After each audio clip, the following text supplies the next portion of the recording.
I've been sleeping on top of cars for the past month, and I'm about to tell you which rooftop tent is actually worth your money. Now, I'm not just going to throw specs at you. I pulled all the data from OSS America's comparison page. I'm breaking down setup time, weight, capacity, materials, insulation, wind and rain performance, ladder quality, and price to value ratio. Basically, if you're thinking about dropping 3 to 5 grand on a hard-shell rooftop tent, you need to watch this because the differences are way bigger than you'd think. So let's start with why hard-shells are blowing up right now. Most of these tents deploy in under a minute.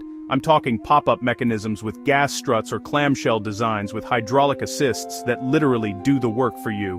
You pull a latch, maybe give it a push, and boom, you've got a tent.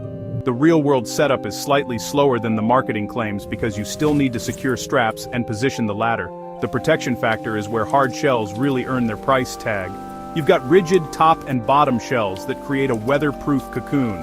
We're talking about wind ratings that handle serious gusts, rain that just sheets off the shell, and storm resistance. Usually molded aluminum or ABS plastic that create a weatherproof cocoon. You stay warm because that hard shell traps heat way better than fabric. Now, here's where I have to hit you with reality. Hard shells are heavy, like 116 pounds heavy in some cases, and your vehicle's roof rack has weight limits. If you're driving a sedan or a smaller SUV, you might be maxing out your capacity. Plus, most hard shells sleep 2, maybe 3 if one's a kid, because the compact design makes them smaller inside. So if you're rolling with a family of 4, you're probably out of luck unless you're willing to run 2 tents. Aerodynamics are legitimately better than soft shells though. The low profile means less wind noise on the highway.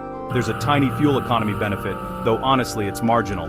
We're talking maybe a couple percent better. Space-wise, you're looking at peak heights around 39 inches in some models. And cost, yeah, hard shells run about double what soft shells cost. $3,895 versus $2,695 is a real example.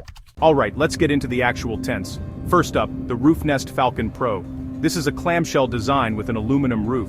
You get an 8.5-foot ladder, which is longer than most, and these massive windows that give you crazy ventilation and views. The setup is fast, and because it's a clamshell, you can access it from rough ground without the tent sagging into obstacles. The downside, it's heavy and pricey, but if you want a premium aluminum build, this is solid value. Next, the James Baroud Frontier Odyssey. This is a pop-up, not a clamshell, and it's European design. It sleeps 2 adults plus a child in the medium size, deploys in about a minute, and the panoramic views are genuinely impressive.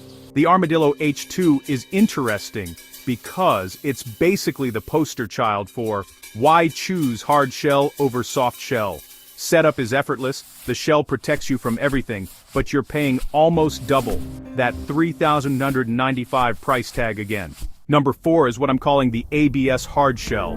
It's got an ABS plastic shell instead of aluminum paired with Oxford fabric. The standout feature is the hydraulic struts that auto-open the tent. You literally just release the latches and it opens itself. The waterproof coating on the Oxford fabric is legit, and the ABS shell is lighter than aluminum but still tough. If you want maximum convenience and don't need the premium feel of metal, this is a strong option. Finally, the Roof Bunk Hard Shell. This one's marketed as the lightest in its class for the size. You can add an insulation kit, which makes it genuinely 4-season capable, and the storm and wind resistance are top tier.